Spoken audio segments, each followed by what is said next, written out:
Hello मित्रों, स्वागत है तमारू भारतीय किचन गुजराती में। तो आज આપણે બનાવીશું સવારના નાસ્તામાં કે પછી બાળકોને ટિફિન બોક્સમાં આપી શકાય તેવા પૌવાના ખમણની રેસીપી।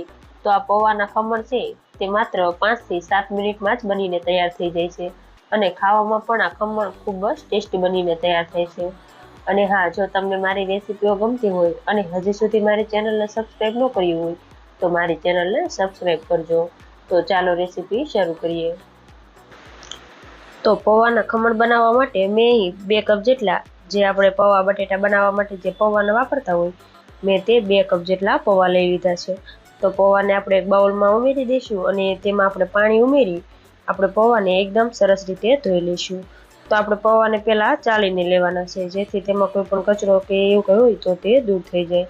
तो आपणे एकदम सरस रीते पौवाने 2 થી 3 पाणीथी धोई लईशुं અને તેમાંથી પાણી પણ નિતારી લઈશું। તો તમે જોઈ શકો છો મેં અહીં પૌવાને એકદમ સરસ રીતે ધોઈને લઈ લીધા છે। તો હવે આપણે પૌવાને એક પેનમાં ઉમેરી દઈશું અને ત્યારબાદ તેની અંદર ફ્રેશ આદુ અને મરચાંની પેસ્ટ ઉમેરીશું। તો અહીં થોડું તીખું હોય તેવા લીલા મરચાંનો જ આપણે ઉપયોગ કરવાનો છે અને ત્યારબાદ તેની અંદર એક ચપટી જેટલી આપણે હળદર ઉમેરીશું। ત્યારબાદ સ્વાદ પ્રમાણે મીઠું ઉમેરીશું અને અડધી ચમચી જેટલો આપણે તેની અંદર ગરમ મસાલો એડ કરીશું।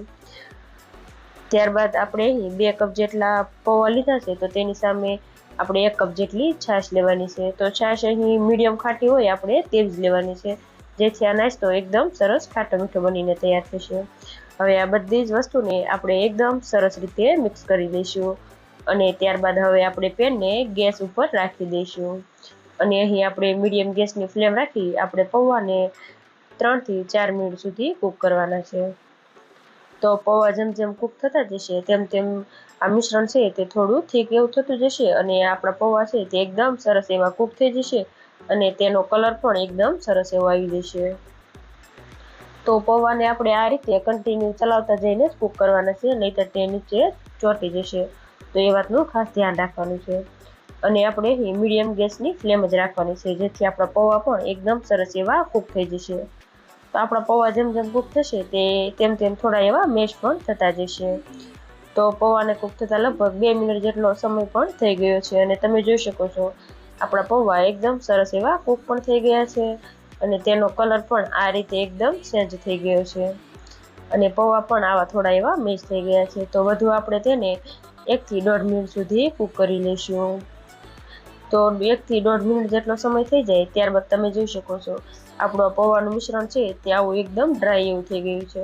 તો હવે આપણે તેની અંદર 1 ચમચી જેટલી આપણે ખાંડ એડ કરી દઈશું અને એકદમ સરસ રીતે મિક્સ કરી લઈશું। આ રીતે બધું એકદમ સરસ રીતે મિક્સ થઈ જાય એટલે હવે આપણે ઢાંકણ ઢાંકી દઈશું। ઢાંકણ ઢાંકી અને મીડિયમ ગેસની આપણે ફ્લેમ રાખીશું અને આ મિશ્રણને આપણે 1 મિનિટ સુધી આપણે તેને કૂક કરી લઈશું જેથી આપણા પૌવા એકદમ સરસ એવા કૂક થઈ જાય। તો 1 મિનિટ થઈ જાય ત્યારબાદ હવે આપણે ઢાંકણ ખોલી લઈશું અને એકદમ સરસ રીતે મિક્સ કરી લઈશું।